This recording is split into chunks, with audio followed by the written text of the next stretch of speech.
Assalamualaikum warahmatullahi ta'ala wabarakatuh. Bismillahirrahmanirrahim. Alhamdulillahi rabbil alamin. Allahumma salli ala Sayyidina Muhammad. Kaum muslimin dan muslimat rahimakumullah. Pada kesempatan kali ini kita akan mengkaji kajian kitab At-Taqriratus Sadidah fil Masailil Mufidah. Kemudian fokus kajian kita lanjutan tema Mas'alatut Tatbib, permasalahan menambal wadah yang pecah dengan menggunakan emas dan perak. Wa tahrumu dan haram fi halataini dalam dua kondisi, wahuma sedangkan adapun dua kondisi itu. Al-ula yang pertama, idza kanat jika ada kondisinya kabiratan adalah besar, wa kulluha dan kesemuanya lizinat untuk hiasan. Wa thaniyatu kondisi yang kedua, idza kanat kabiratan jika yang ditambal itu besar, ba'duha sebagiannya lizinati untuk tujuan hiasan, wa ba'duha dan sebagiannya lil hajati untuk kebutuhan. Jadi menambal dengan menggunakan emas dan perak pada wadah yang sudah pecah itu atau wadah yang membelah itu, ini hukumnya haram dalam dua kondisi. Satu, jika kondisi yang ditambal itu tambalannya besar dan tujuannya untuk hiasan. Kemudian yang kedua, jika tambalannya juga besar, sebagian untuk hiasan dan sebagiannya untuk kebutuhan. Dhabitu sighari, adapun batasan dikatakan kecil, wal kibari dan besar. Besarnya penambalan atau kecilnya penambalan itu standarnya menggunakan apa? Dhabitnya menggunakan apa?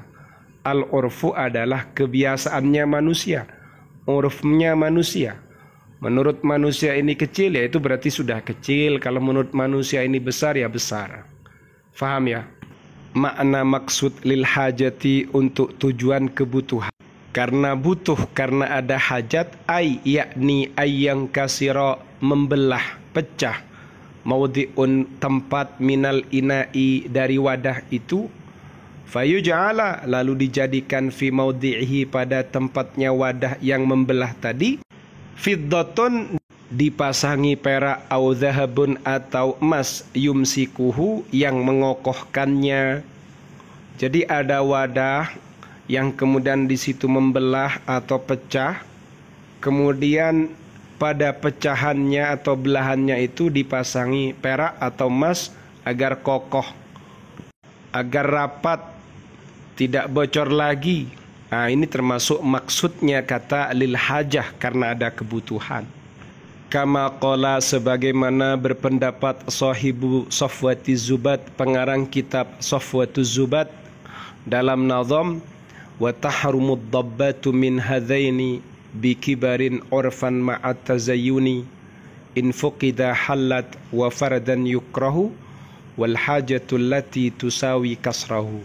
Wa tahrumu dan haram ad-dabbatu menambal min hadzaini dari emas dan perak bi kibarin karena tambalannya besar, urfan menurut uruf manusia, kebiasaan manusia, ma'at tazayyuni serta ada tujuan hiasan. Ini hukumnya haram. In fuqida halat, jika ternyata tidak besar dan tidak ada tujuan hiasan, halat, maka penambalannya itu berhukum halal. Wa fardan yukrahu, kalau sendirian yukrahu itu berhukum makruh. Maksudnya sendirian ini satu dari dua aspek tadi, entah karena mungkin besar lalu ditambal, atau mungkin karena tujuan hiasan lalu ditambal. Jadi kalau ada salah satu dari dua aspek ini, hukumnya makruh. Wal hajatul lati tusawi kasrahu, dikatakan hajat itu adalah penambalan yang menyamai pada pecahannya tempat yang ditambal. Jadi kalau yang ditambal itu besarnya sebesar uang Rp25, maka tambalannya ya sebesar itu, tidak boleh melebihi. Itu yang dimaksud hajat. Wakhtalafu, dan ulama berbeda pendapat. fi hadza tafsili dalam rincian ini, hal yashmulu, apakah klasifikasi atau perincian ini mencakup meliputi dhabbatay dzahabi wal fiddati, pada penambalan yang menggunakan emas dan perak, am yaktasiru, atau perincian ini terbatasi ala dhabbatil fiddati, pada tambalannya perak fakot saja.